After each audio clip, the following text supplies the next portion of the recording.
I think then we should start it. So let me introduce our moderator for today's meeting, Sufyan Haider. He has completed his graduation from Karachi University and is now working for multinational pharmaceutical company, Novartex, and marketing department. And he has joined our club for about 6 to 7 months, if I am right, Sufyan. And now he has completed yes, 5th month. And now he is about to complete level 3, and he decided to take the project for level 4 panel discussion. Wow. And I would like you to know that we have about 5 contests, 4 in English language and 1 in our local Urdu language. So we conducted panel discussion for all the contests to let our participants or contestants know that how to prepare or how to help them. With this, I am handing the charge over to moderator of today's meeting, Sufyan Haider. The stage is all yours. Thank you so much, Toastmaster Muizni. Before starting, I asked to all the panelists, and please may I start the recording of this meeting, so when we use in the future, with your consent. Thank you so much.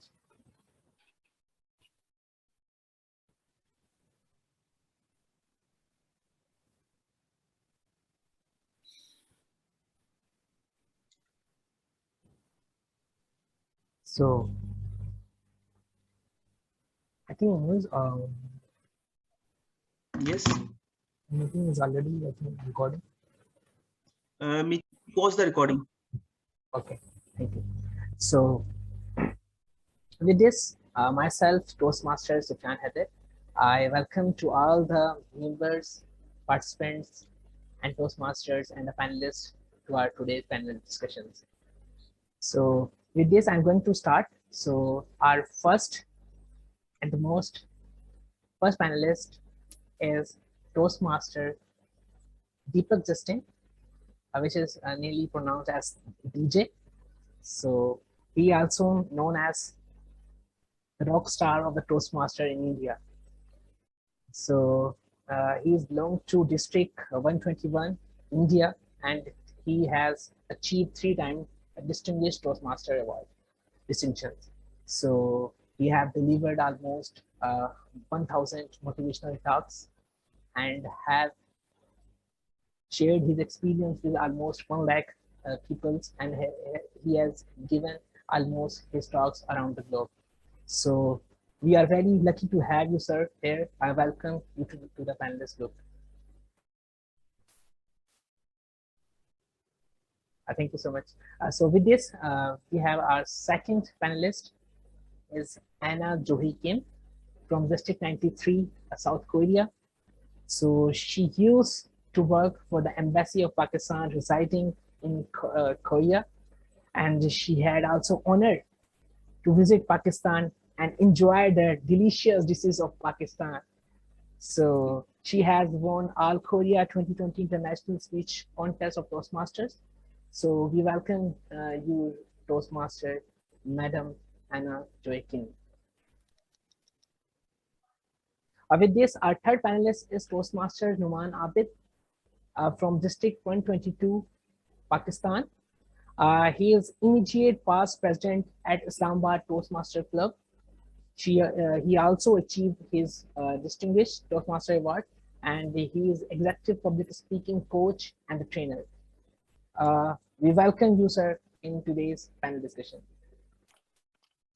And with this, our fourth panelist is Hazim Ibrahim from District 20, Kuwait. He is currently serving as a Division F Director, and by profession, he is IT specialist in the project management and the certified project manager, business analyst, and the trainer. By passion and by profession, he's an IT specialist. He also achieved his Distinguished Toastmaster Award. I welcome to you this panelist group, Sir Hazim Ibrahim. Last but not least, we have Maas Mahathir. He is from District 51 from Malaysia. He was semi-finalist in the World Champion of Public Speaking in 2020. His passion to change the future generations to be the better leaders and communicators. He is also by profession, he is a public speaking coach. I welcome to you, sir, in this panel discussion. So with this, without any delay, we are going to start our questions and answers so the participants and the members can learn from the experience and from the panelists. So without any delay, I'm going to start my first question from Toastmaster Numan Abid from Pakistan. So my first question is that, why are these speech contests conducted, and what are the benefits for the club members to take part in these speech competitions? Please, sir, add some light. Thank you very much. Thank you very much, Toastmaster Sufyan. First of all, I'm really honored and humbled to be here among amazing panelists and to share my thoughts. So thank you very much for inviting me here. As far as the question is concerned, why contests, especially international speech contest, is very important, and what is it for the club members to participate in such kind of contests? Now, see, Sufyan, when we do things over and over and over again, and when there is a repetition of same thing over and over again, it comes into our comfort zone. So giving speeches, prepared speeches in your club level, when you do it over and over again, you become very comfortable doing that. So what contests does is that it challenges your preparation, because you know that there are other great speakers who will be participating and they'll be putting their hard work into their speeches, and there will be judges judging me on all the matrices which are there on the ballot. So I take it very seriously, and it makes me very uncomfortable. The environment is very nervous, and I'm being pressurized to give my best among all the other competitors. So it challenges me, and it makes me go through the uncomfortable feeling of competing against other fellow Toastmasters. So that is where the actual learning happens. And I always tell people that contests are very different from normal speeches, because you go with a competitive mindset that, I have to give my best. And you then put your best into crafting that speech. You put your best into the delivery part, into the tonality. You do it with consciousness. You don't take it very light. So that is why I believe that contests are being organized. And the other great thing about contests is that, I always say this, and probably the other panelists would also agree with me, that Toastmaster is not only confined to learning how to speak. It is much, much more, and it is beyond a public speaking organization. And one thing great about Toastmasters is that the network that it gives us, it is a network of amazing people. And as we all know, that your network is your net worth.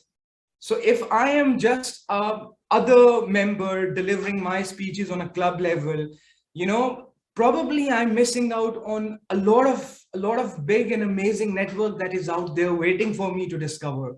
So when I go on the area level, and then I go on to division level, and then I go on to district level, I am increasing my network. I am making myself visible to other Toastmaster fraternity.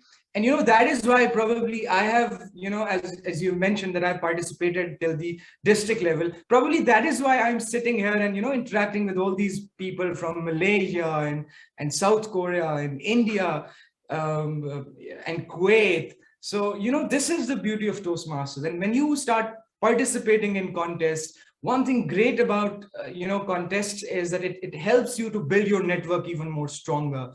And this will not only help you in developing yourself, but it will help you to open up great opportunities as a professional.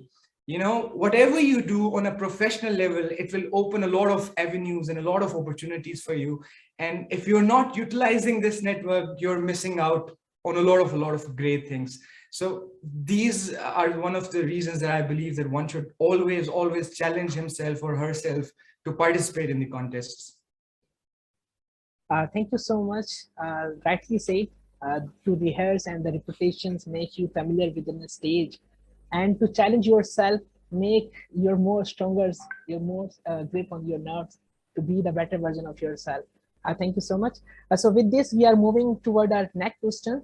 Next question is from Maas Mahathir. So question is that it is common complaint from the participants on how to select an idea, theme, or the topic for the speech on which they can write a unique story, and how can we work on it? So please, Toastmaster Maas Mahathir, please show your some word on this question. Thank you so much, Toastmaster Sufyan.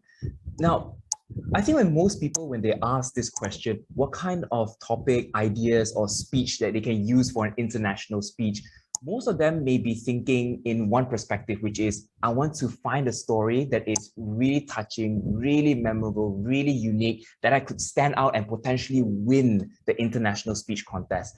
And personally, for me, I think that mindset, we should put it one side. Although it's good to have a mentality to win, but the focus should not be on that. Rather, the focus should be, what is a key message that you really are passionate in, that you want the world to know about? And I think all the panelists here, when they share their stories and they become district champions because of that thing, they have that passion that they want to share. So back in 2020, when I contested, I did have that message, and that was standing out, being more unique and accepting the uniqueness part of me. Because in Malaysia, what happens is I am in between two worlds, right? Because Malaysia is a multiracial country. So my dad is a Sri Lankan Malaysian, a Sri Lankan Singaporean. My mom is actually a Penang and grandmother from China. So a combination of this, I come out very different, right? So I wanted to share with people on that message, which is to accept the things that make them unique. And when you have a message that you find that, hey, this is something that I'm really passionate about and I really want the world to know, then you start to formulate the stories around it.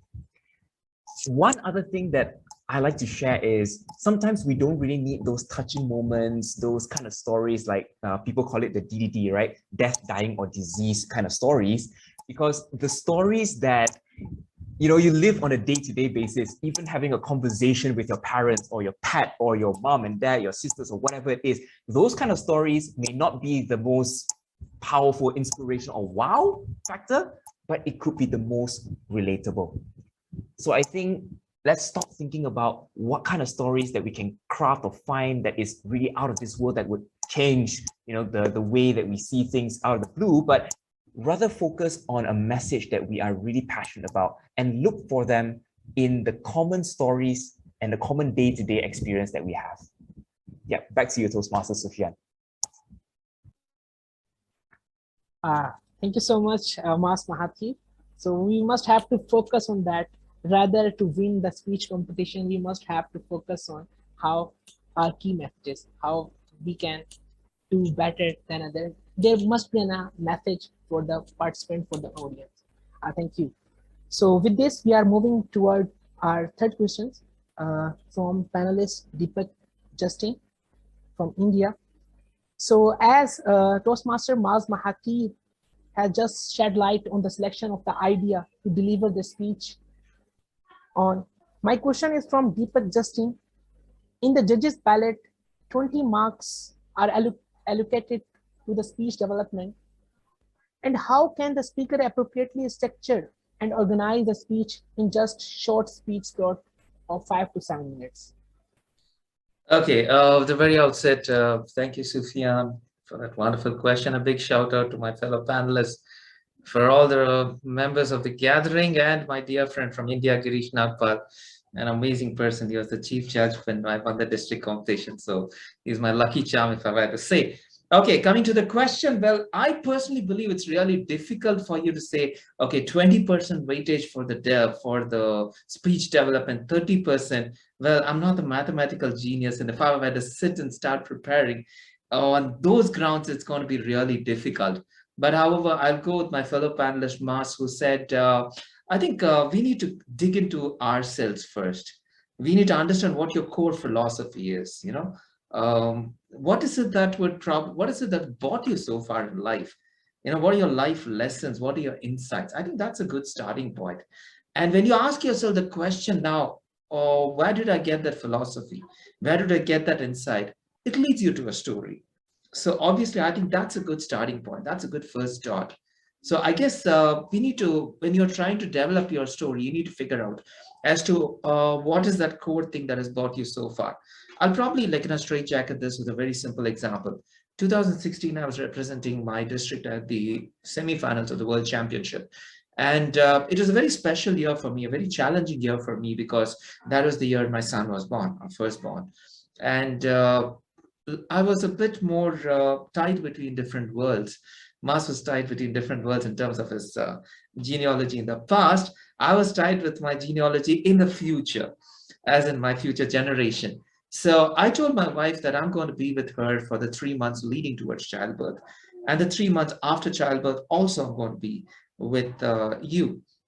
So I had to dismiss all my business commitments, all my social commitments and everything. So it is really difficult for me to explain to my existing clients that I'm not going to take up any more assignments. So I was literally juggling a lot. I was juggling between the role of a father. For the first time, I was learning how to change a diaper. I was trying to play a good husband to a new mother. I was trying to be a good son-in-law to my in-laws. I was trying to be a good vendor to my clients, still not discounting on certain commitments that I had already given in the past. So literally speaking, I was juggling a lot. So I thought, what a good speech topic that would be. So I said, let me speak about juggling. And this was my opener. This is how I structured my thought. I said, instead of telling people that you could be a juggler, let me demonstrate it. And this is the way I started my speech. I take an apple and I say, ladies and gentlemen, this is my wife, the apple of my eye, the object of my affection. I take a pineapple and I say, this is my mother-in-law. Pretty sweet on the inside, but on the outside, you can see for yourself. And I take an orange and I say, all my dreams are like this orange. Bitter, sour, sweet, only time can tell. And I go about juggling all the three and I say, this is my life. An eternal juggle or a struggle between me trying to win the love of my loved ones, the respect of my elders, and me trying to satiate my own dreams that I let them all slip and fall, crash and get crushed.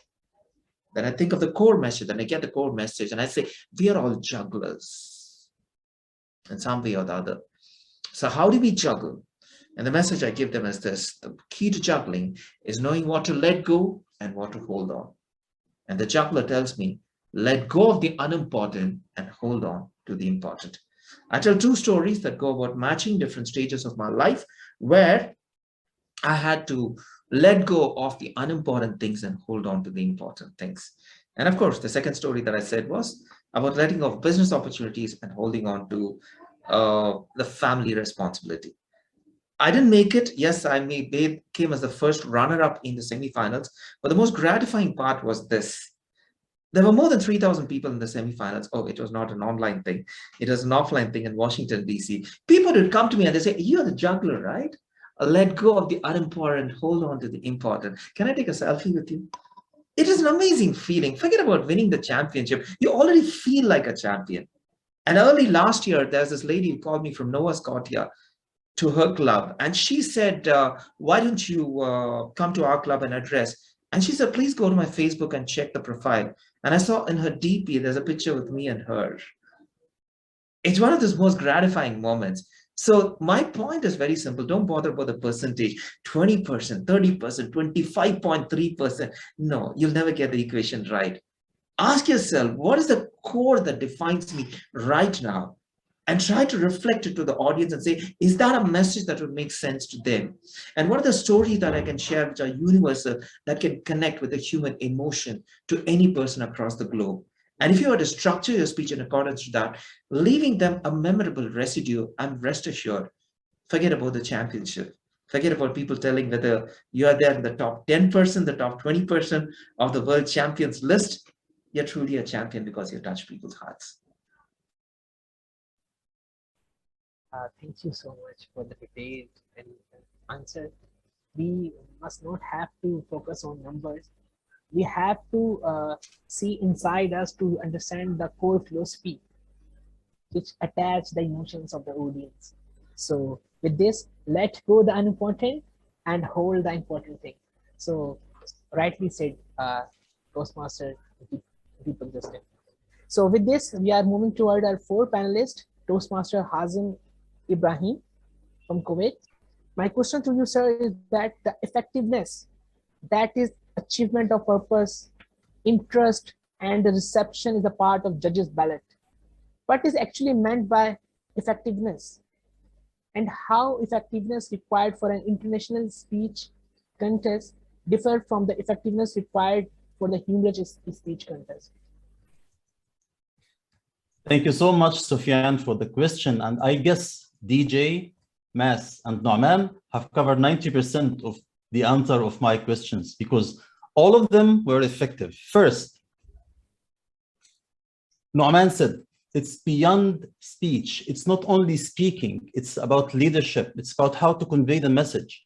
Maas said, it's what to share. What is the message to share? And finally, DJ, the juggler, said it's 2 to 3 stories. So let me sum it up. First of all, you have to know your audience. To be very effective, now you are on a club level. So you need to create a message for your club. It should be relevant to your club. So it will be effective. Your club will make relevant or will relate to it. Second, you should start with a big message. DJ started with the 3 fruits and he was juggling them. And then at the end, he got the message, which one to let and which one to keep. So you should make a big message and start making it smaller or start making it personal. And you have to choose the correct or the right vocabulary, the right words. Because, for example, in Kuwait or again in Pakistan, we are not native English speakers. So you should select or pick the right words. You should select the right words and craft the message with it. Moreover, you can add more spices. You can use active voice. You can select the rhythm of your speech. You can use a rhetorical question like what have Maas or what have DJ said. So with this, you can start making it personal. So again, you have to select the right word. You have to select the right message. And one of the most important things to make it an effective speech is you don't make more than 2 to 3 points. Again, that's what DJ said. He started with a personal way and then he make it in a business way. To let people know what you are talking about, make it simple or use the kiss. If you don't know what is the kiss, keep it simple. Okay, so once you keep it simple, it will be very effective. Don't make it a large message. Don't make it a big speech. Make it a very simple speech with one simple message that you can convey to your club. Coming to humor, all what you have to do is to make them laugh. How to make them laugh? Very best thing, self-deprecation. Just object it on yourself, they will laugh. Or use contrast, use wordplay. So with this, it will be more effective. Back to you, Sufyan. Thank you so much, Toastmaster Hazim Ibrahim. So with this, how we can achieve effectiveness in our speech by using the select right words, which have an impact, by right message, and must have to focus on the simple words, which can easily convey and easily understand. So thank you so much, Toastmaster Hazim Ibrahim. So with this, my 5th question is from the fifth panelist, is Anna Johakim. My question to you, ma'am, is that 30 marks are derived from the delivery of the speech. It usually includes body language, voice modulation, and the manner of speech. What are the tips and the techniques you would like to give to our speakers to provide in this area? Over to you, ma'am. Okay, thank you. Well, this is just my thought. So if you like it, then you can take it. If you don't, just leave it. Okay. So on this question, I focused on 2 things: our speakers, who are the newbies, right? and to improvise. Improvise means perform spontaneously or without doing it without preparation. So my thought on question number 5 is do not improvise, plan it thoroughly. So my tip is take speech contest seriously, as one of our member already said, panelists already said, it's a great chance to learn and grow. So first, know your strength and your weakness and practice, rehearsal with video recording and review it. And fix your weakness by getting feedback and applying it to your speech. And do it again and again. As a newbie, you probably, your club level speech will get a lot of feedback, and then you add those feedback, and you will have a little bit different new speech on the area level. So you just repeat the circle. And my second tip is learn from the champions. It's a competition. So review the winning speeches of the world champion of public speech. Analyze your favorite world champion style, like how they use pauses, hand gesture, facial expression, vocal variety, or usage of stage or props, and so on and so forth, and apply those skills to your speech. He is my favorite world champion. He used pauses a lot, like, son, I see something in you, but I don't know what it is. I think it's a really good technique. So I use it. I saw a butterfly, a yellow butterfly. And then he used this pretty prop, and he used softer, stronger voice with smile at the end of his speech. So I used my props, and I used softer, stronger voice with smile. Use your script. It doesn't mean that you need to memorize the whole script word by words, but what I mean is use your script as a master plan and practice until you will be able to automatically perform your story. This is the part of my script. So I marked all the pauses that I'm going to use, and I even put the instruction, how am I going to use the stage. Back in 2020, it was an online contest. So I just want to know the exact distance from the camera. So I even mark on the floor, right? And I marked how I am going to use my prop on my script. This is how I did. So I knew exactly how the judges will see me on the screen. My last tip, use your creativity and develop your own strategy and create your own secret masala. This is the answer for my thought on question number 5. Back to our moderator. Thank you so much for the wonderful 4 tips. We must have to analyze our strength and weakness, and we have to record while giving a rehearse so we can fix our weaknesses. So wonderful for the 4 tips. So we can surely use these techniques to improvise ourselves. So with this, we are moving toward our 6th question from the panelist Numan Abid. So although the audience engagement and the speech techniques are not the separate part of the judge's palette, however, we cannot ignore its importance. How the speaker can use audience engagement and the speech techniques like humor, surprise, twist, and other techniques as a tool in the speech contest. Over to you, Toastmaster Numan Abid. Thank you very much, Toastmaster Sufyan, for a wonderful question. Audience engagement, how do I engage the audience? Now, as a Toastmaster, we all have been hearing a lot of engagement tools. You ask question, you add humor, you tell a story that engages the audience. But one incident that happened in my life that has completely changed my perception about how to engage audience on a much deeper level was once when I was talking to my mentor. I was very desperate to, create an impact through my speech. It was an area level speech. I was sitting with my mentor and I told him that, I'm working on a great idea and this idea is going to mesmerize the audience. It is going to have an amazing impact, and I want everybody to feel the goosebumps and, you know, the desperation that a speaker has. But he had something very wonderful to say to me that has completely changed my philosophy of audience engagement. He said, Numan, the impact that you want to create comes second. But before that, you tell me that, does this message really mesmerizes you the way you want audience to get mesmerized? The question that you want to ask to startle people's mind, does it startle your mind too? And I was very doubtful about that, because, you know, probably I was wanting to create an impact, but probably that story or that question was only for the audience to, you know, get mesmerized, but it probably was not coming from my heart.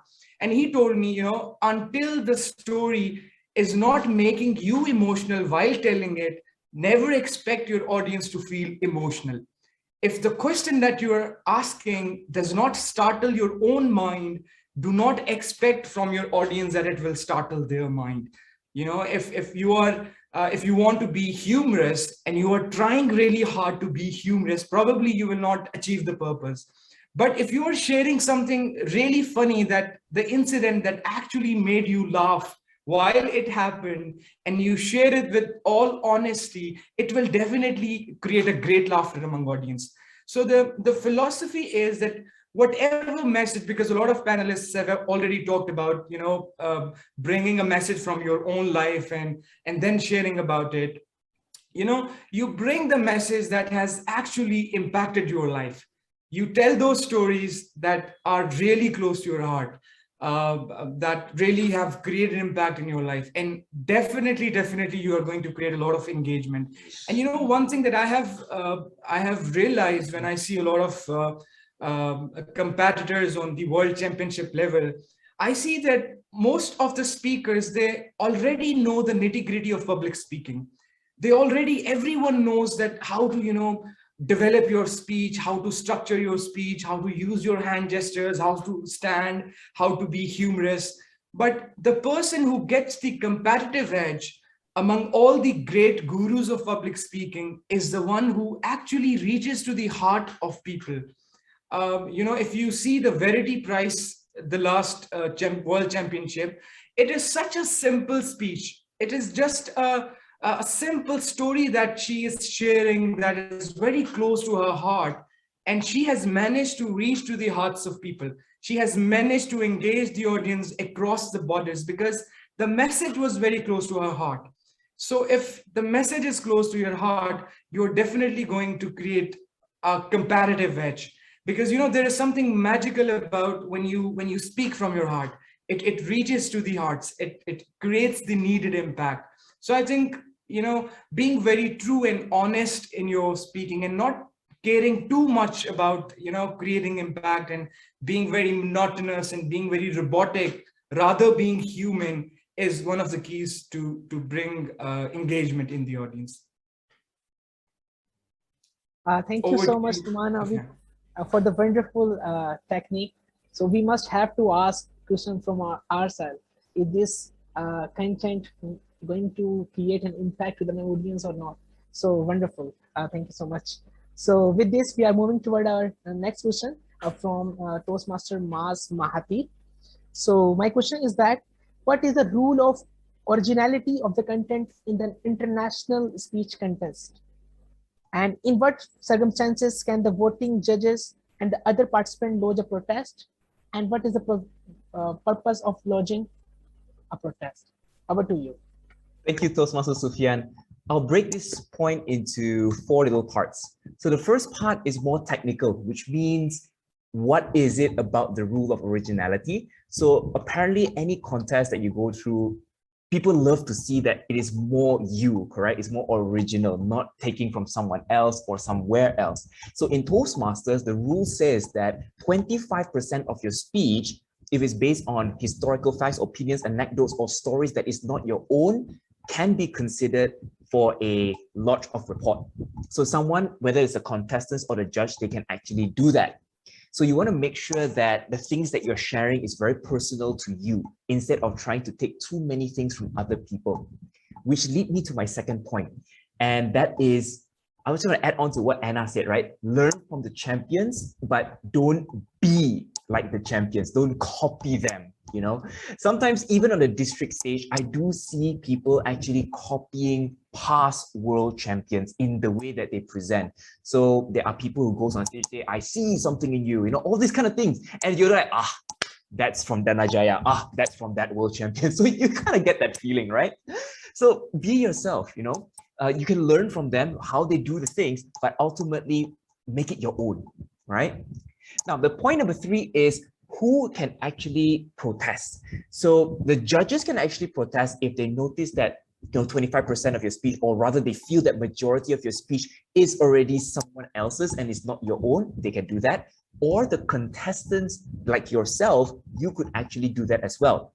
Previously, you need to share or rather voice out your concerns to protest before the announcement of the results. But if I'm not mistaken, maybe my fellow panelists here could correct me. I believe the new ruling is before the end of the event, you can actually lodge the protest. Now, I could be wrong on this part here. Now, the final part here is, or point number 4, is referencing another speaker. This is a very, very new rule that's actually added in Toastmasters, and I think it's really important as well. Now, previously what happened was this. There was a speaker who went up on stage to give a speech, and this speaker was very lucky to be the last contestant in that contest. So what happened, and this actually happened somewhere in Malaysia, this speaker actually took all of the 8 contestants' title at the start of his presentation. He mentioned all 8 all at one shot, and the audience started laughing. So what happened was, the other contestants felt like, hey, that's not fair. You're using our material for this, you know? But somewhere along the lines, you know, luckily for Toastmasters, they said, no, you can't do this anymore. You cannot reference a speaker. So when you start your speech, for those who are starting out, please don't do this. Don't start your speech by saying, I saw a butterfly juggling apples and oranges. You know, don't do that. I think by doing that, you're automatically disqualified, yeah? So I really hope that answers the question. Back to you, Toastmaster Sufyan. Thank you so much, Toastmaster Maas Mahathir. We must have to follow and learn from the champions, but do not copy them. So yeah, exactly. Thank you so much. So with this, we are moving to our next question from Deepak Justin. So in the judges' ballot, 20% marks are specified for the language part of the speech. As Toastmaster Hazim Ibrahim also focus on that, you must have to specify your words. So how can we improve our vocabulary, grammar, and pronunciations to beautify our speech and make it more relevant to the audience? Over to you, Toastmaster Deepak Justin. Okay, Sufia, you're only targeting me for the numbers, and I'm bad at math. Okay, how important is language? I will directly hit the nail on the head instead of getting to the 20%. Well, language is very important.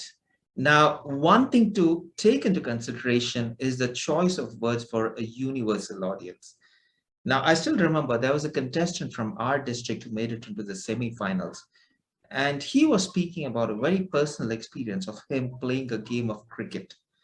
Now, cricket is not a common sport in the West. It's a stupid insect that makes funny sounds.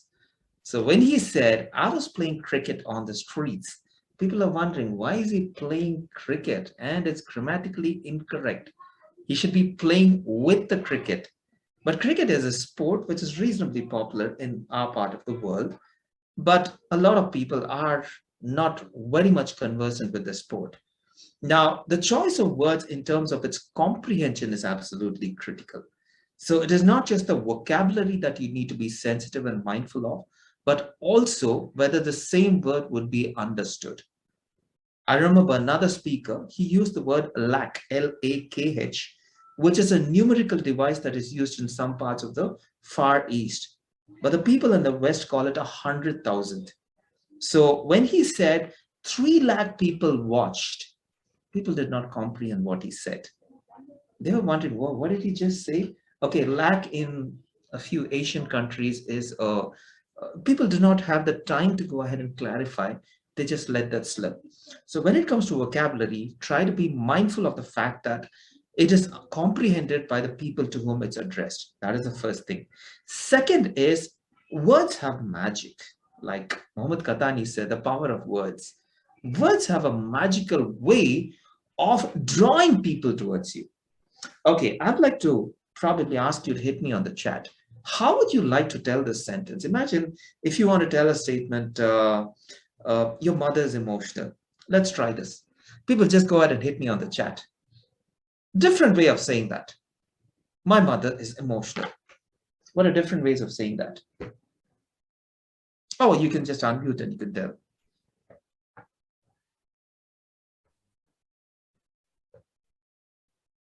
My mother is caring. Fantastic. 9. Thank you so much. My mother cries all the time. Okay. Awesome. Thank you so much. Okay, let me tell you how a world champion delivered this. Yes, everybody's talking about Dhananjaya. It would be unfair for me not to talk about him because I also contested with him and I lost with the district when I came the first runner-up in the very same year when he won the championship. This is how Dhananjaya mentions that his mother is emotional. Look at the choice of words. Raise your hand if you have an emotional mother.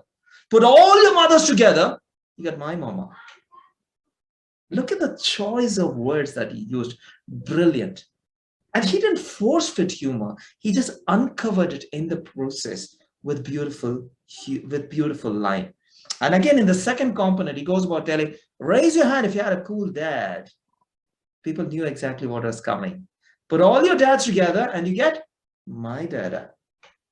So the choice of words need not be complicated, need not be bombastic, need not be something that would probably make a person rush to the dictionary or to the thesaurus. When I was a child, I thought thesaurus was a creature found in Jurassic Park. It sounded like that. But nevertheless, I mean, you don't need to have something which is too complicated. Even simple terms, and imagine if you were to rethink them, you'll find that there's always a better way to express them. So that is one reason I request people, especially for speech contests, to draft their speeches. But I'm not the kind of person who drafts my speeches at the club level. But when it comes to contests, I insist that the speech is drafted because sometimes a word can escape you. A phrase can escape you. A sentence can escape you. You might have realized that, oh, I've got this brilliant line. I've got this just brilliant line. I was just speaking to this friend of mine a couple of hours ago. She was telling about a friend that she lost. And she was there a few hours before the friend was about to breathe her last. She was there in the hospital. And this particular line that she used, I complimented her for this. She said, besides the air that we breathed, there was nothing in common between me and her. What a beautiful line. It was just a simple line and it just flowed out just like that. And after that, I told her, this is a speech that she's going to give the day after. And I told her, what a brilliant line. She said, I really said that? Sometimes words could escape you. You wouldn't realize that you actually said certain pearl words, which may probably escape you. So draft your speech. Sometimes in my speeches, I find that there's a 15th draft, there's a 17th draft. I don't delete the previous drafts. I go back. Sometimes I ask people as to whether they comprehend. I'll give one more example, like, where I was giving this particular speech and I tested the speech with a lady from the same city. I was giving a speech in Chicago, and this was again in the semifinals. This was the year 2018.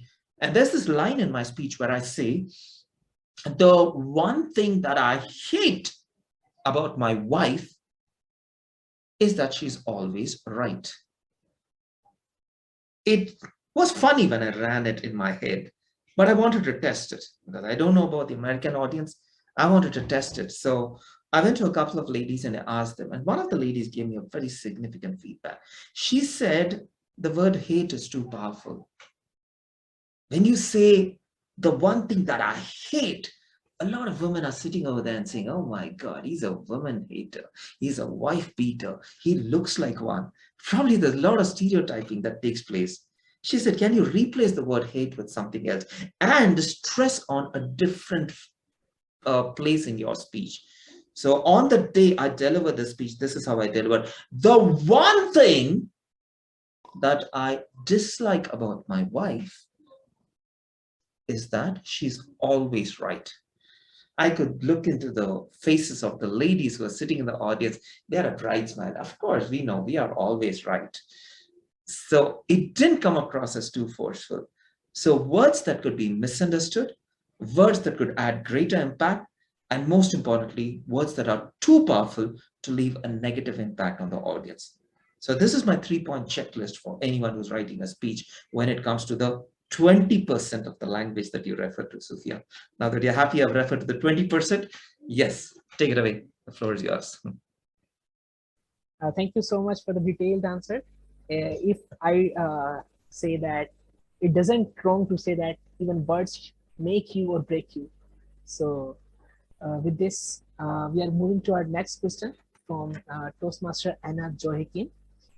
It is generally advised to end a speech on the inspiring audience and give call for action, leaving the speech at climax or maybe any other way. My question is from you, how to participants can effectively conclude his or her speech. Over to you, Toastmaster Anna Joy. Thank you. My thought is, well, the question is how to effectively conclude the speech.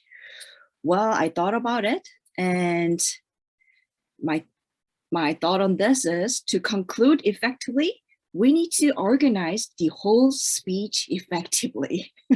Does it make sense? Okay, let's see. This is my favorite Pakistani lady. Her name is Muniba Mazari, and I watched her TED talk once, and she talked a lot about herself, like car accident, frustration, and passion for painting and adopting a boy. But after all these stories, one message that I have from, or one great impression or message that I got from her story was Iron Lady, or the hero. So whenever I think about her or her speech, I don't really care about her accident or frustration or any other things, but one message that she wanted to deliver. So this is this was possible because from the opening, but throughout body and conclusion, every paragraph and every sentences and every words that she used are heading toward one message: the hero, the Iron Lady.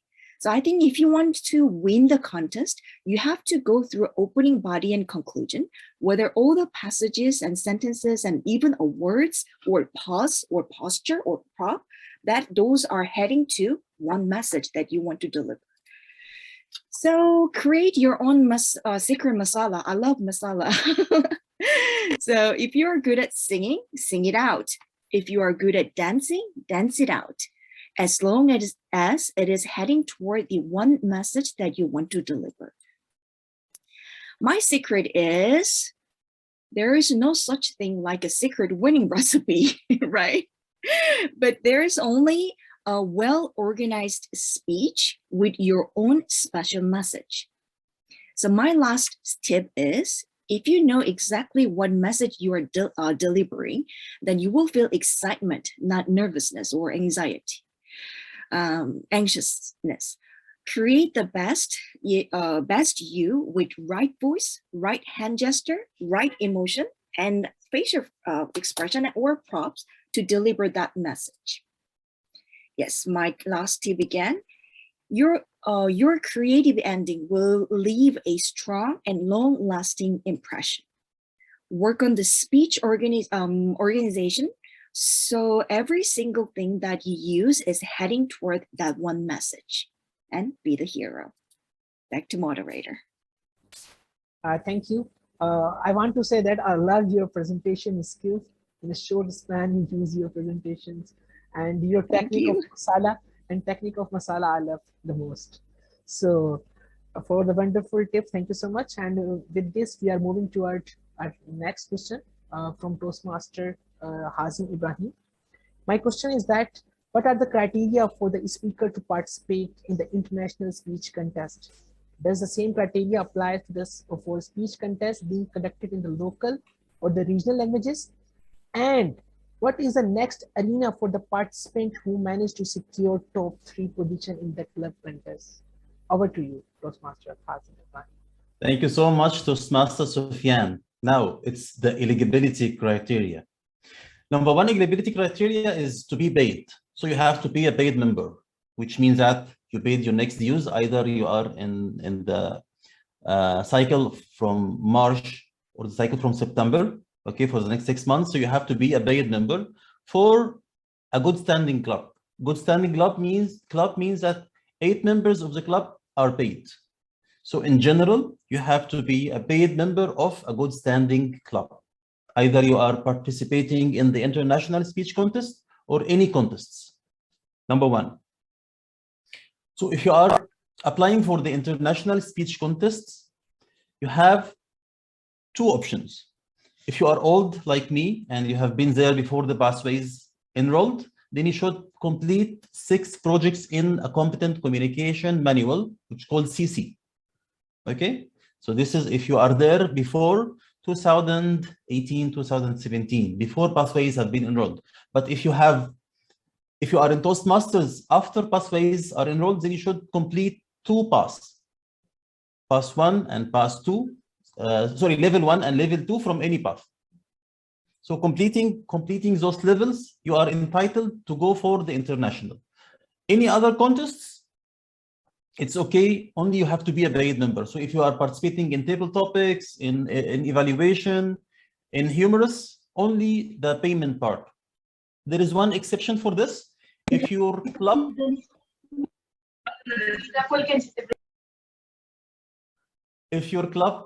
has chartered before the contest, so your club is less than 1 year and have already chartered before the contest, then you are not, you don't have to pay the six speeches or 2 levels.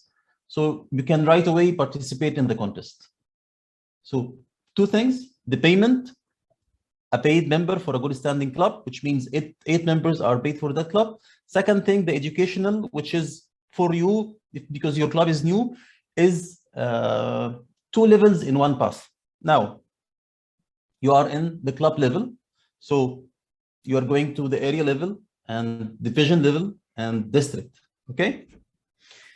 The case is, if your area has 4 or less than 4 clubs, then the first and the second from your club will go to that area.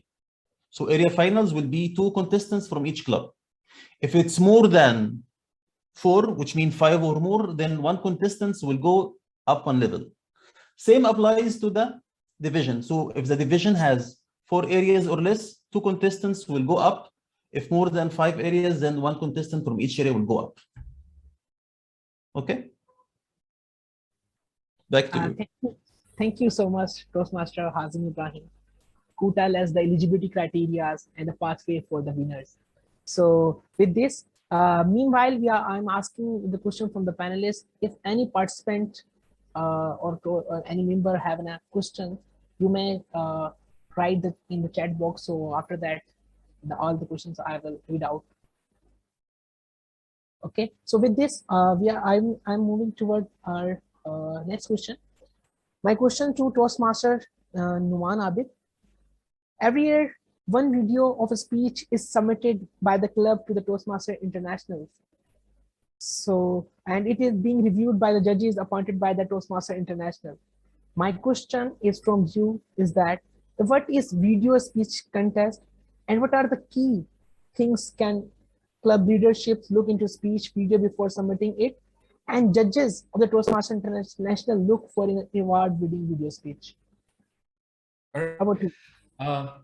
Yeah, thank you very much. It is a very relevant question for especially all the leaderships of our district, because Pakistan is not a full district, rather a territorial council. So the winners of the district of international speech contest does not pursue the international stage. So what the opportunity that our members have is the video speech contest.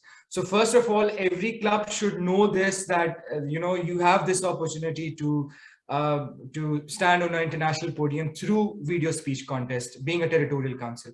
So what we can do is, for all the leadership of every club, during the international speech contest, you should communicate this to your members that we are going to record the professional recordings of your videos, and we will submit the winning speech to the international Toastmaster International for the speech contest, so that they can prepare accordingly. As our previous panelist DJ has also mentioned, that when you go on international stage, the culture is different, the audience is different. What is funny for you probably is offensive for them. You cannot use lax, you cannot talk about your the culture, which probably is alien to them. So the members should prepare their speech considering that the recording, if they win, will be shared with the international audience, will be reviewed by the international judges, so that they can prepare accordingly. And this is what we can do. The awareness is very important, that we create the awareness that this is a platform. Because I remember that in our club, when I was the president, that was the first time that we have recorded a video and we sent to the Toastmasters International, because I didn't know personally that, you know, there is a video speech contest. So the awareness, first of all, is very important from the district level to all the clubs, and then within the clubs to the members, that, you know, there is this opportunity, so that everyone could prepare accordingly for the international stage. So that is all. Over to you, Toastmaster Sufyan. Thank you so much for the detailed and leading answer, like we are having like same districts. So with this, I think there is a lot of questions in the chat box. So with this, I'm going to give the charge to the all the members or the participants. You may write the questions in the chat box. So meanwhile, so I'm going to read the questions in the chat box. So first of all, my first question is from participant Ali Makil. So my questions to Maas Mahathir. Ali, I'm going to ask that we have to contest in the different languages. Can we use the same speech content in the both the contest by translating it? Over to Maas Mahathir. Okay, so you have two different contests, one in English and one in probably your native language, correct? So is it okay to interchange the content by just changing the language? Now, personally, for me, I think it's okay. It doesn't go against the rules, you know. However, you might face the problem where if you have the same audience that comes in, the effect would have been lost. This goes without saying. Maybe if you tell a joke in your native language and you try to do it in English, not only would that be difficult to do, but people would have heard it, they will know your punchline, so it's not going to land as much. So my recommendation is, if you're going for this contest, go for one first, focus on one before going for two. So even when I'm contesting in District 51, we do have 4 contests last time. We have the international speech, there were topics, evaluation, and humorous speech. When I go for the contest, I would not join the humorous speech contest. I would only join the international speech contest. And that is because I want to fully focus on giving my best for that speech. So there are people who can do 2, but my recommendation, if you can go on one, go deep, go really hard on it, and I believe it would be a better quality speech than to have many, you know, or interchange the language. I hope that answers your question. Back to you, Toastmaster Sufyan. Thank you so much, Maas Mahathir. And the next question in the chat box is that my question I love to ask from DJ. Please answer this question. So, what is the importance of the personal storytelling in the contest speech? Okay, I personally believe there's no other way to give a speech. I think I'm probably generalizing it and saying that because the National Speakers Association had its founder president as Bill Gove. And Bill Gove said the purpose of all public speaking is to tell a story and to make a point. And I think a lot of champion speakers, if you try to see, are hypnotic storytellers. And as my fellow panelist Maas has mentioned, there's a great degree of stress that is placed on originality. So if you cannot plagiarize the story of someone else, the only thing that you can possibly tell to make it original is to reflect on the stories or the chapters of the life that you have lived. Craig Valentine, one of the world champions, has this recommendation for anyone preparing for speech contests or even for becoming a good speaker. He says, have something called a story file. Be a story collector. Keep collecting stories in the journey of your life. Write it down. Don't just rely on your memory. And when it comes to a speech contest, and if you're probably searching for a core message that you want to give, and if you want to find a story that relates to it, you already have a dossier of stories that is there as a ready reckoning. So I'd possibly say that every encounter that we have with someone, there's a possibility of a story. Every challenge that we face in our life is a story. Every obstacle that we had overcome is a story. Every family member who had shared a pearl of wisdom with you is a story. Everything is a story. So I think by weaving a story, you're trying to connect with the audience much better. Please try and understand what the judges are going through. You know, I have with me my great friend over here, Girish Najpal. He's been a chief judge for the entire district for a year. So I think Girish would probably fill me in if I were to tell him that it's really difficult for a judge to sit and go through 11 speeches. And imagine if all the 11 speeches are hyper theoretical. It's very difficult for the audience to remember. So I think a personal story is something that makes the speaker more endearing. It makes the speaker connect with the audience much better. Randy Harvey, one of the world champions, he made this beautiful point. He said, if you are to speak from your heart, you can connect with any audience. If you are to lead from your heart, again, you can lead any audience. So I think the onus is on a speaker to both to connect with the audience, to lead them to a preconceived destination in the mind space. And I think stories are perhaps the best way of doing the same. And a personal story will definitely knock off the question of originality. Wonderful saying. That's it. Thank you so much. So next question is for Hazim Ibrahim by Abhirami Gantakumar. What's your opinion on having idioms, quotes, book title as a speech title? Well, going back to what DJ has just said, it's all about authenticity and originality. So I haven't read anything about using idioms, quotes, or book titles, or even long titles as a speech title. But again, it's all about you. Speech should convey a message, and that message should come from yourself, from the inner self. And you should consider your thoughts. You should put your opinion, what that have done to you, why specifically you have used this message. But if you consider a book title that have affected you and you link that book title to your message, to your story, then it's okay. But just using a quote or a book title to grasp their attention, the people's attention or the audience attention, without linking it to your message or to your speech, then I don't think that it will have any meaning. So bottom line, if that book title, idiom, quote, or whatever linked to your story, to your message, and there is a rapport, no problem. There is no rule saying that don't use book title or use book title as a speech message, a speech title. Back to you. Thank you so much for this clarification. Participant Rabia Dishan, if you need any further clarification, you may unmute your mic and you may ask from our Toastmaster Anna Johi. Rabia Dishan, are you present? Yes, I'm here. Thank you so much. But my questions have been satisfactorily be answered in the chat. Thank you so much for the opportunity. Thank you so much. So I think if any of you need any clarification on any topic, you may ask. By the way, my question to the Toastmaster Anna Joy is that, can we use our targeted speech, the same theme in the prepared speech? I couldn't hear you well. Can you repeat the question again, please? My question is that, can we use a tall tale speech as a prepared speech in the contest? Tall tale. Yeah. Well, I don't think it will cause any problem, right? But tall tale story.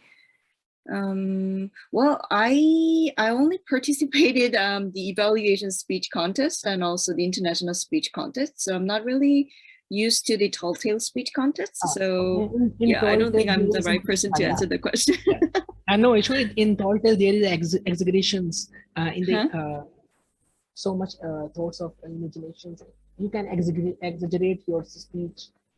So, well, as long as your speech does not have any originality or eligibility problem, I think you can try whatever you want.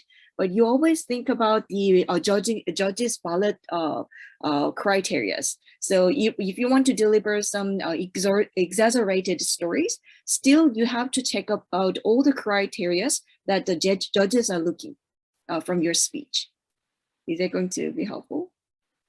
Was it helpful for you? Yeah. So Nadia Zishan raised her hand. You may unmute and ask a question. Yes, I wanted to ask that when we are giving an international speech, I have seen in many contestants use humor in their speeches. But sometimes it's really difficult to bring humor in a very serious topic or a topic which you are passionate about. So are there any tips to how to bring humor in a topic which is not really humorous? Well, let me share my thoughts. Well, it's a competition, right? It's a competition. So you need to wear the comfortable, how can I say, clothings or comfortable. You need to pick up the comfortable material that you are going when you are when you are fighting with someone, right? So if humor is not the right thing that you are good at, I don't think you have to include humor in your speech. It's not mandatory. It's not even part of the judging criteria. But you can, as a newbie of Toastmasters, you can always practice by adding some humors, right? And you can always ask your fellow Toastmasters how about their feedback. If it doesn't, then you don't have to follow them. You can just you can entertain them without humor things, right? Humorous things. So just find your color. If you're good at sharing touching stories, then I think it will be your strength. Thank you so much. Muiz, you can unmute yourself and you can ask then one panelist your question. Thank you so much, Sufyan.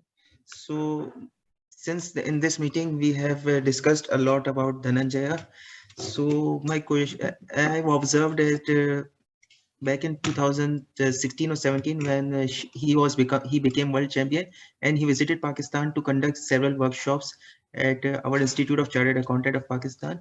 And I noted that because when we were heading towards our lunch, I noted that he was going to the backstage, and organizers asked, "Would you not take a lunch?" And he said, "I have to prepare," despite the fact that he has delivered the same thing back in Islam yesterday at the different city and tomorrow, but he is living third time and he was still practicing. So is this fair? Even this fear is at world champion level, how can we manage this fear when we are delivering a speech and when we are about to go to stage? Yes, we have to rehearse our speech again and again, even we are champion. So, Girish I would like to quote Dale Carnegie here, one of the gurus of public speaking. He wrote in one of his books that an unprepared speaker does not deserve to be confident on the stage. He didn't say that he is not confident. He said he does not deserve to be confident on the stage. So you always prepare, no matter how great you think you are as a speaker, because preparation, it always gives you a lot of advantage when you're in front of audience. With that, I would like to add one more thing. It really helped me a lot. When I delivered my speech in front of a huge audience, I tried to think that among a lot of people in the audience, there's at least one person who really needs to listen to my story. And I believe that I'm not, I thought to myself that I'm not going to tell a story to the huge audience. I'm just focusing on that one person. I don't know who that is, but I know that there is at least one person who really needs to listen to my speech. So I try to focus on that one person. And the second thing is, I try to think about, think the audience is not the, they are not judging me. They are my friend, right? So among the friends, there is at least one person who really needs to listen to my message. So I'm trying to focus on my message for the person. So Okay. Girish, yeah, Girish Nagpal question is for Maas Mahathir. Is there any important changes in the rule book this year which contestants need to be careful about? Thank you so much. I have not really read much about the rules this year. The only thing that I know that was newly added is two things. Yeah. Number one, if you have a CC manual and you have completed the 6 speeches that makes you eligible to contest, starting from next year, if I'm not mistaken, you cannot compete unless you have done the 2 levels of pathways. That's the first rule. So that means myself, I'm a CC manual, right? I've not started my pathways yet. So now I need to rush to contest for next year's competition. The second rule is something that I mentioned earlier, which is referencing another speaker. So make sure that you don't reference anyone during your speech. Focus on yourself. Don't make the changes during the stage. I think, thank you so much for this rules. And I think we are almost done with the questions which are in chat box. So yeah, you must have to add some light. Okay, thank you, Anna. Thank you, Anna, for the question. It's very gratifying to hear a fellow panelist having a question for me. I was just wondering, why isn't anyone got a question for me? Okay, fine. So, yeah, how to overcome nervousness? I mean, there's a cricket captain that I really look up to. Okay, cricket is just a sport. Don't get overwhelmed for those people from Malaysia and South Korea, like, wondering what it is. Like, and it's just another sport. And this captain, he goes by the name MS Dhoni. And he's won several championships for the country, and even a lot of local trophies like the Premier Leagues and other things. And the same question was asked to him, like, so what do you tell your team on the big final day? And he said, I keep it simple and I tell them it's another match. You played so many matches in your life. Come on, it's just another match. So that's exactly what I tell myself. Come on, you've given so many speeches. It's another speech. Don't overwhelm yourself. Oh, it's a district final. It's a semi-final. It's a final. No, it's another speech. Still, even if it's a district final, it's a division final, it's another speech. So treat it as another speech, like, don't lose sleep. And even if things don't go your way, like, and it's okay, don't get too overwhelmed. Don't start cursing the judges. Don't curse the movement. Don't use cuss words, and don't try to get overwhelmed with it. Probably on a given day, you are good, you connected very well. So I guess, like, and most importantly, it is this. I mean, Jim Key, one of the world champions, he said this. He won the world championship title on a Saturday. On a Monday, he went back to his office. He was in the software profession. He put the trophy on his workstation and he started working. People came up to him and they said, like, what is that? Oh, I'm the world champion. Oh, congratulations. By the way, come to the conference room. We got another meeting. So nothing changed in his life. Everything was just the same. So I guess even if you were to lose a contest, you're going to be the same. My wife is still going to be my wife. My son is still going to look up to me. My friends are still going to embrace me as a friend. And my Toastmaster club is still going to be proud of me as a Toastmaster. So I guess nothing is going to change. At least the stakes are not so high. Unlike, say, in business, if you were to falter, if you were to fall, the stakes are very high and you could end up filing for bankruptcy. But I think in a Toastmaster speech contest, you're losing in front of your own family members, from another country. Now, today I found so many other family members from different countries, but we belong to the same umbrella of Toastmasters. And to know that I'd lost to another family member, it should not be overwhelming for you. So if you've done your best, and if you're willing to showcase the best that you possibly have, I think you shouldn't let it overwhelm you. And the problem with most people is they let it overwhelm them far too much. So, and let me tell you something, you can never, ever get rid of, because it was Mark Twain who said there are 2 kinds of speakers: the nervous ones and the liars. Okay, I rest my case here. Thank you so much. We have done with all the questions in the chat box. So with this, I'm going to hand over the charge towards a presiding officer, Toastmaster Moose. And I thank you to all the panelists for the wonderful panel discussions. So with this, I'm going to give the charge to Toastmaster Moose. Over to you, Moose. Thank you so much. And since in few questions, it was the Noman Abid has discussed that the last speaker, last champion, a Variety Prize, has message got across because her message was felt across the borders, and DJ and Deepak Jain said that the cricket and leg and these words which are local to culture cannot be understood. So is it possible to, because we are heading towards our international level, so it is a good idea to represent or reflect your own culture to the world stage, or should we remain on making content that are accessible to all, or we can have introduce our culture to local international stages?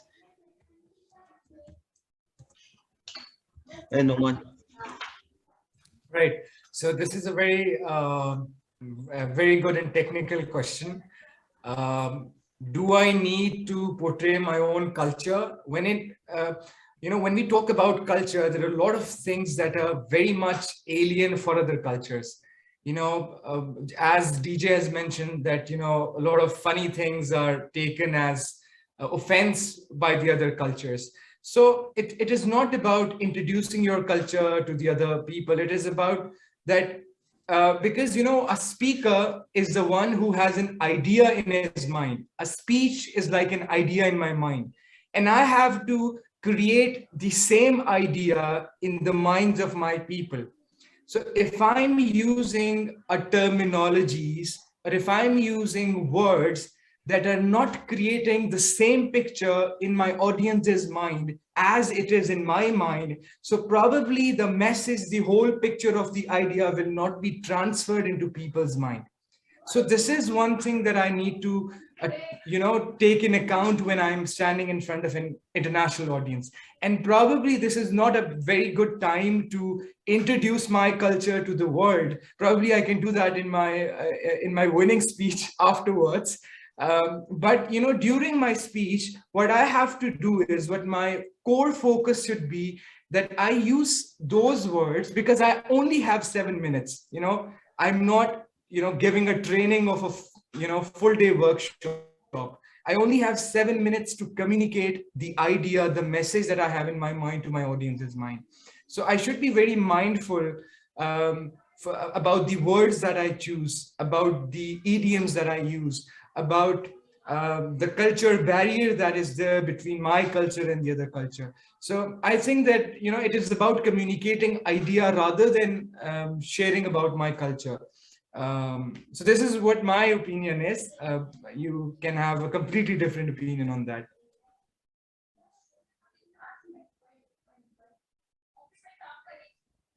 I believe you have made a very clear distinction on what, why, and how to avoid the things that are very specific to single culture but are not used in another culture. Since the panel discussion was very insightful, it has touched all many aspects of how to prepare, how, like making it personal, self-depictions, plan it thoroughly and not just improvise, startling your mind. Don't use words that are too powerful like hate, use it dislike. So at the end, I would like to have a feedback from our panelists that how their experience was of today's this panel discussion. First, I would start from Noman Abid. Right. So thank you very much for having me here. I had a fantastic time. I made a lot of new friends. I have learned a lot of things. Probably I'm the most at advantage because a lot of experienced people were there and loved the way DJ has spoke, and Mahathir has emphasized on the numbers, and Anna, the presentation she has shown, and Hazim, the answer of the questions that he has given in the chat box, I was reading all of those. So I've learned a lot of new things. Probably, it was one of the great experience. Thank you very much for having me. Great to have you with us. And now we have Maas Mahathir with us from Malaysia, Kuala Lumpur.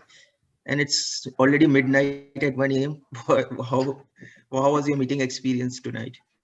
Thank you so much. It's 1 a.m. here, but I think it'll be a little bit earlier in the morning for Anna, if not mistaken. But I think this was a really great session. I got to meet again, like very new friends here. And thank you so much to the organizing team, because it is not very often that an organizing team would do this at a club level, getting people from different countries to inspire new members. I think you guys are doing a fantastic job. So thank you for giving me this opportunity as well to meet DJ, Anna, Norman, as well as Hazim. Thank you so much. Back to you.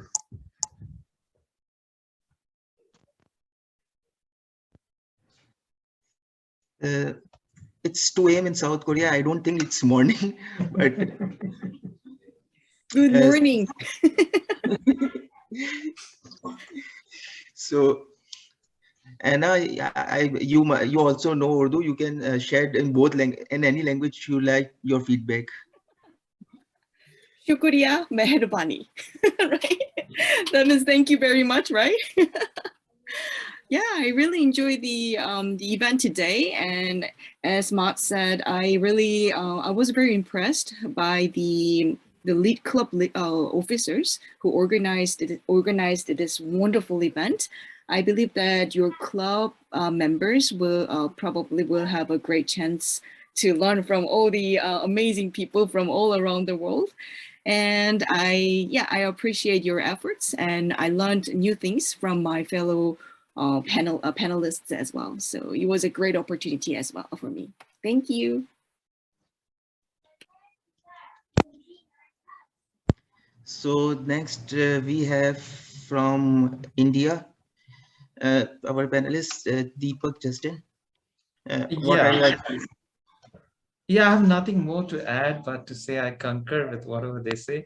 Yeah, a big shout out to Maas for staying awake at 1 o'clock. You look so fresh, even more fresh as a lady who has to wake up at 4:30 in the morning, and it's already 2 a.m. and she logged in half an hour in advance. And I was just having my, evening beverage, which is, a cup of hot chocolate, when she just pinged me saying I'm already in, and I was like, oh my God, did I get the timing wrong? So a big shout out to my fellow panelists, the first Egyptian that I'm meeting, Hazim, amazing, like an Egyptian from Kuwait. And of course, the home-grown hero, Noman. Wonderful to have all of you. And yes, my very good friend Girish also, for logging in and staying back through the entire meeting. Wonderfully organized. I think you people have done a commendable job, given the fact that you're doing it only for the club level. I think that's amazing dedication, amazing amount of perseverance, and amazing contribution to everybody. Well, all I would like to tell is, I would like to leave you with this line by Helen Blanchard, the first lady international president.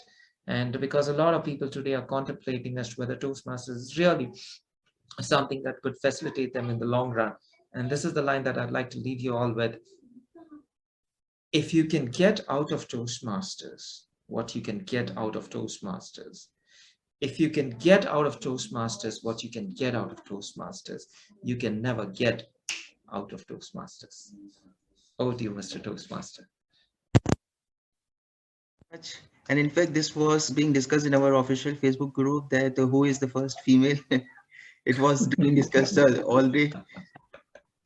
And our next panelist is the one who is enjoying his evening sun in his region, from Kuwait, Hazim Ibrahim. What is your feedback?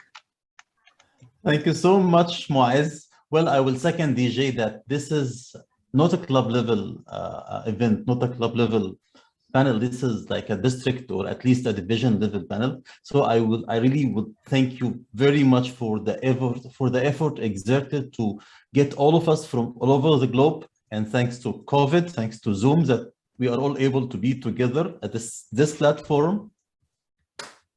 Second thing that I will second Deepak for is I'm in Toastmasters for the last 7 years, and I tried several times to go out of Toastmasters, and every time I try to go out, I go up.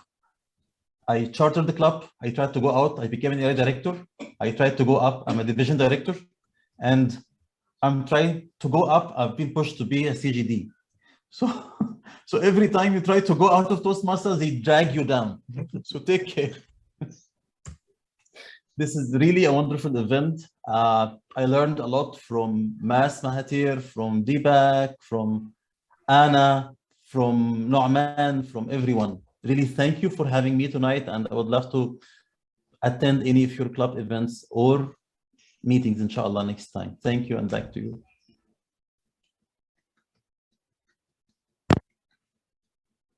Thank you so much for all the panelists, and for the encouragement that and we have a really great time with you. And in fact, our club contest for which this panel discussion is held is on next Saturday, February 19, 2022. And on that day, we are having an international English international speech contest and one in our native language Urdu speech contest. So I invite all of you on that contest also, and maybe we can have you in our regular meetings because we meet in hybrid every Thursday. So every Thursday we meet in hybrid. So maybe we can have you in our regular meetings. Till then, maybe Sufyan, can you take a group photo and then we will end the meeting through print screen or? Okay, I will try.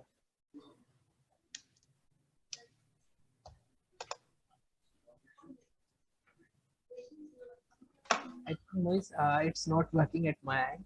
You might take. Let me do it. Let me do it. Okay. Just a minute.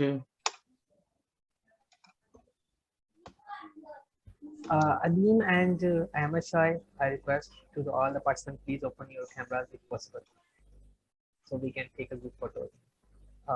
Thank you. Just a minute. Just a minute, because my laptop is not.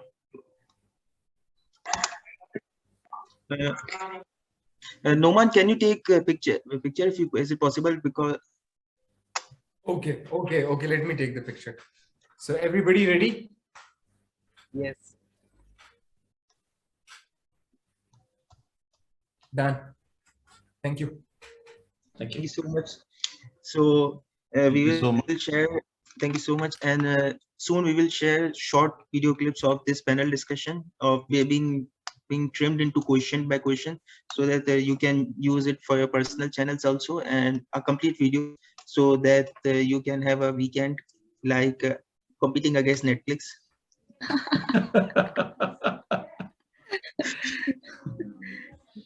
So with this, does anybody have to say, or I am going to end the meeting so that we can continue to our.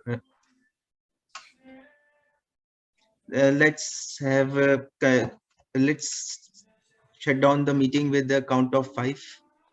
5. Count of 5. 5, 4, 3. Bye-bye. Have a good Bye, night. everybody. Good night, everyone. Good morning, everybody. Bye. Bye.